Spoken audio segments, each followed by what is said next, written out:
प्यारे विद्यार्थियों, आप चैप्टर नंबर 6 जो है लाइफ प्रोसेसेस, इसका नोट्स देख रहे हैं। 6 से लेकर 16 चैप्टर तक के सभी पीडीएफ नोट्स जो है इंग्लिश वर्जन प्लस हिंदी में, इंग्लिश और प्लस आपका हिंदी में हमने डाल दिया है। चैनल के डिस्क्रिप्शन बॉक्स में प्लेलिस्ट है, प्लेलिस्ट जरूर देखना, प्लेलिस्ट ही आपके लिए सब कुछ है। तो प्लेलिस्ट सबसे पहले विजिट करें।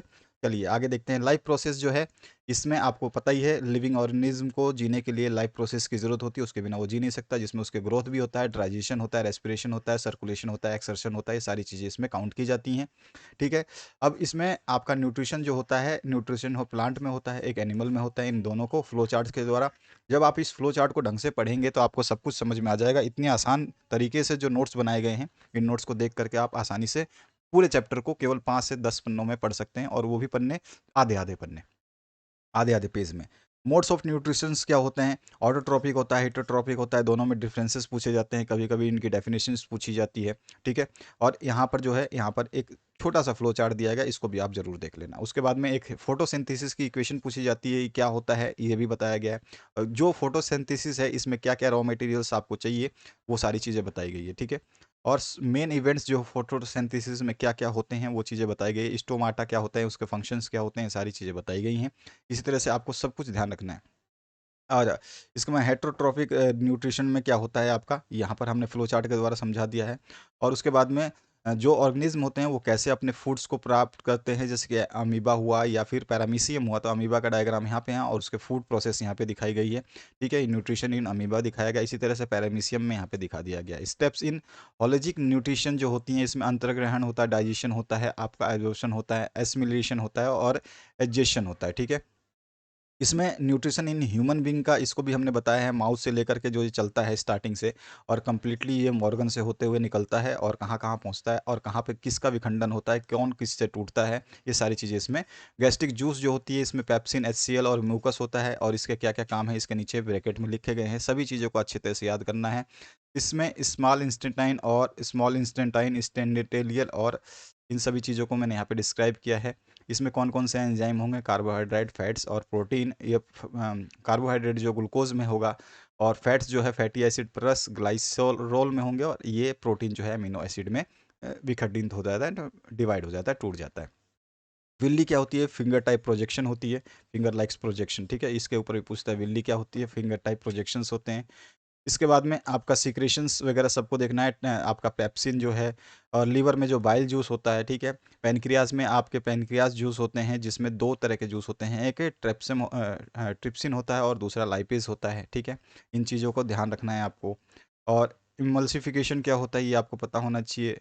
लार्ज इंस्टेंटाइन में क्या होता है? एक्सेस वाटर जो है एब्जॉर्ब करता है। इस डायग्राम को आपको याद रखना है। ह्यूमन डाइजेस्टिव सिस्टम का, ये हमसे पूछा जाता है एग्जाम में। रेस्पिरेशन क्या होता है, इसमें क्या क्या इन्वॉल्व होते हैं, वो प्रोसेस मैंने बताए हैं। ब्रेकडाउन ऑफ ग्लूकोज कैसे होता है, ये हमें पता होना चाहिए।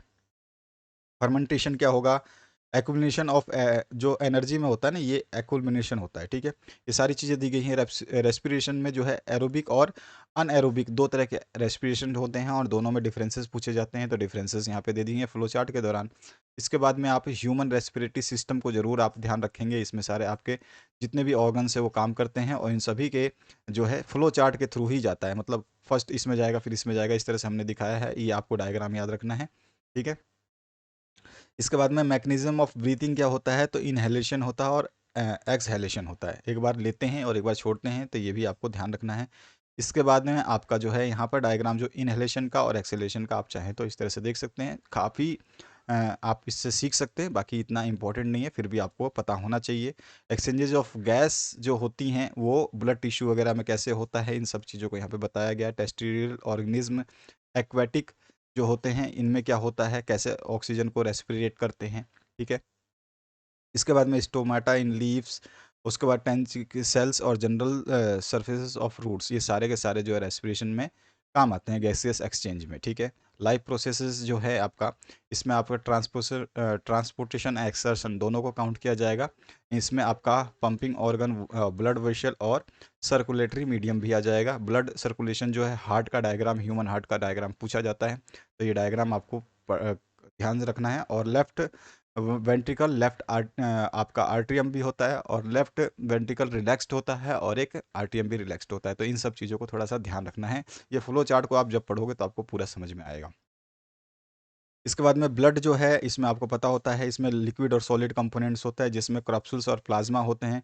और आरबीसी, ब्लड प्लेटलेट्स और डब्ल्यूबीसी के क्या क्या काम है, ये क्या करते हैं, ये सब चीज़ बताई गई है। हर चीज़ इस नोट्स में लिख दी गई है। वो ब्लड वेसल्स जो होते हैं आर्टरीज में और वेन्स में होते हैं, इनके क्या फंक्शंस हैं, क्या डिफरेंसेस हैं, ये आप यहाँ पे देख सकते हैं। ट्रांसपोर्टेशन इन प्लांट कैसे होता है, जाइलम और फ्लोएम के द्वारा, और ये दोनों क्या करते हैं, इन दोनों के अंतर जो है डिफरेंसेस बताया गया फ्लो चार्ट के दौरान।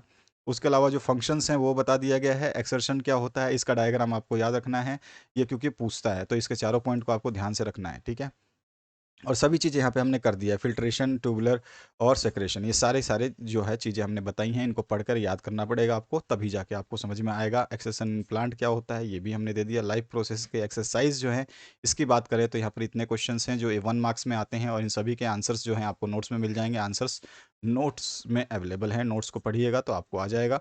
और इसके बाद में शॉर्ट आंसर टाइप में क्वेश्चंस जो 2 मार्क्स के आते हैं, कुछ और भी पार्ट्स बनते हैं इसके, ये 2 मार्क्स के क्वेश्चंस बनते हैं, और साथ में 5 मार्क्स के जो क्वेश्चंस बनते हैं। तो जैसा भी एग्जामिनर आपका पैटर्न रहेगा, उसके हिसाब से एग्जामिनर पूछेगा। जरूरी नहीं है कि 5 मार्क्स का क्वेश्चन जो है 5 मार्क्स का ही पूछा जाए, 4 मार्क्स में और 3 मार्क्स में भी पूछा जाता है।